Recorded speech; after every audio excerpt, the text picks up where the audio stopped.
Olá, pessoal! Sejam bem-vindos a mais uma revisão técnica. Para quem atua na área da saúde e lida todo dia com patologias da coluna, existe um desafio clínico que bate na nossa porta o tempo todo, não é verdade? Diagnosticar com precisão aquela dor nas costas ou no pescoço. Nosso objetivo aqui é ir bem além do básico. A gente quer separar o que é apenas uma queixa musculoesquelética inespecífica de uma patologia discal verdadeira. E para isso, vamos focar rigorosamente na correlação entre a nossa intrincada anatomia neural e as alterações patológicas do disco. Vamos mergulhar nesse conteúdo? A nossa rota de hoje passa por 6 pontos. Vamos ver: o desafio do diagnóstico discal, a anatomia dos elementos neurais, a fisiopatologia da degeneração, o espectro de alterações patológicas, a correlação com sintomas clínicos, fechando com as imagens e a confirmação diagnóstica. Então vamos direto para a seção 1, o desafio do diagnóstico discal, isolando a patologia verdadeira. O primeiro passo crucial quando avaliamos queixas espinhais é separar o joio do trigo, ou seja, diferenciar queixas generalizadas de anormalidades anatômicas definitivas. E olha esse número, 80%. Para colocar isso em perspectiva, significa que a grande maioria absoluta dos indivíduos vai ter alguma dor axial inespecífica na vida. É um impacto econômico brutal e, sem dúvida, a queixa mais comum nos nossos consultórios.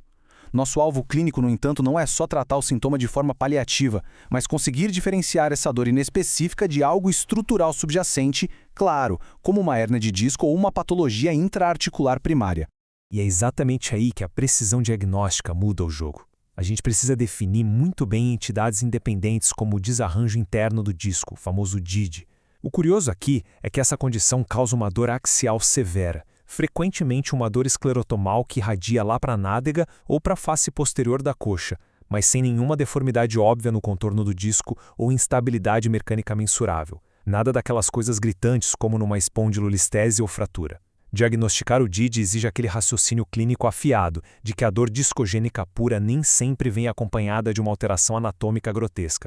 Vamos em frente, seção 2, anatomia dos elementos neurais, a nossa base estrutural. Para a gente realmente sacar da onde vem a dor discogênica e a radiculopatia, dar um passo atrás e revisar a neuroanatomia complexa ao redor do disco é totalmente essencial. Este diagrama ilustra muito bem a complexidade das vias nociceptivas. Olha só o gânglio da raiz dorsal posicionado ali nos limites do forame. Mas o grande destaque aqui, na minha opinião, é o nervo sinovertebral. Ele é um filamento pequeno que sai do ramo ventral e faz um trajeto incrível. Ele retorna medialmente, voltando para o canal espinhal, só para inervar a parte posterior do disco e o ligamento longitudinal posterior. Essa rede elétrica intrincada, que muitas vezes cruza vários níveis espinhais, explica exatamente por que a dor discogênica pode ser tão difusa e difícil de localizar clinicamente. E toda essa anatomia que acabamos de ver dita as regras dos achados clínicos. Pense na diferença entre a região cervical e a lombar. Na coluna cervical, a raiz neural emerge cefalicamente ao seu pedículo correspondente. Por exemplo, a raiz C6 sai logo acima do pedículo C6. Já na coluna lombar, a história inverte, e a raiz sai caudalmente, por baixo. Essa arquitetura significa que uma patologia discal em um determinado nível vai ter um impacto completamente diferente dependendo de onde estamos avaliando. Numa hérnia clássica L4-L5, por exemplo, a gente já espera encontrar o comprometimento da raiz neural do segmento caudal, ou seja, a raiz L5. É literalmente um mapa para o nosso exame físico. Agora, seção 3, fisiopatologia da degeneração discal, a história natural da doença. Ver um disco saudável virar um segmento disfuncional e sintomático é acompanhar uma cascata biológica que, convenhamos, já é bem mapeada na literatura. Lembra da clássica teoria de Kirkwood-Willis? A degeneração não é um evento isolado, ela segue um roteiro previsível de 3 estágios. A gente começa com a fase de disfunção, geralmente em pacientes mais jovens, marcada por fissuras radiais no ânulo e sinovite nas facetas. Aí a coisa evolui para a fase de instabilidade durante a meia-idade, com rupturas internas e reabsorção discal. Por fim, chegamos à fase de estabilização nas idades mais avançadas, onde o corpo tenta recuperar a estabilidade biomecânica, criando aqueles osteófitos hipertróficos. E um detalhe super importante, níveis diferentes da mesma coluna podem perfeitamente estar em fases completamente distintas ao mesmo tempo. É um verdadeiro quebra-cabeça. Entrando na seção 4, o espectro de alterações patológicas e o colapso biomecânico.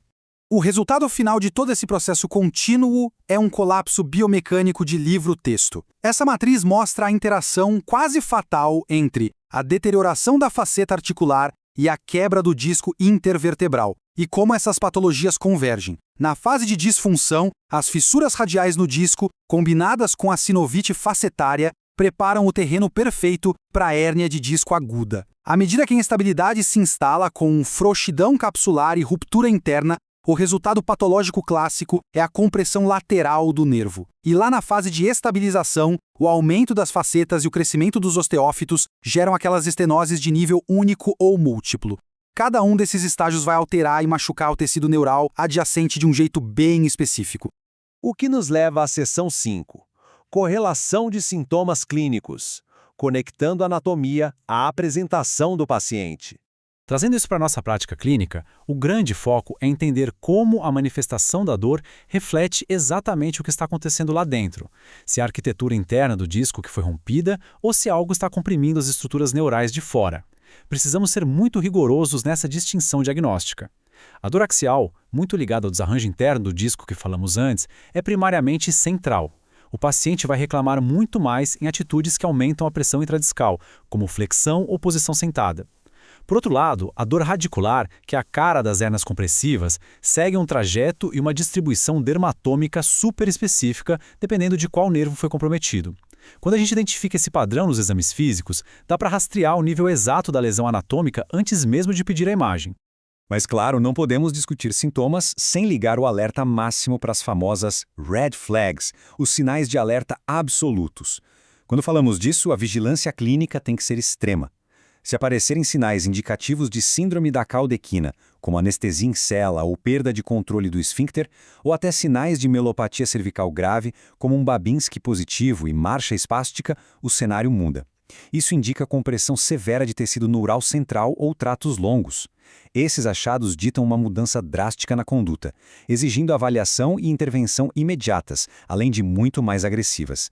E chegamos à nossa última sessão, a 6, imagens e confirmação diagnóstica.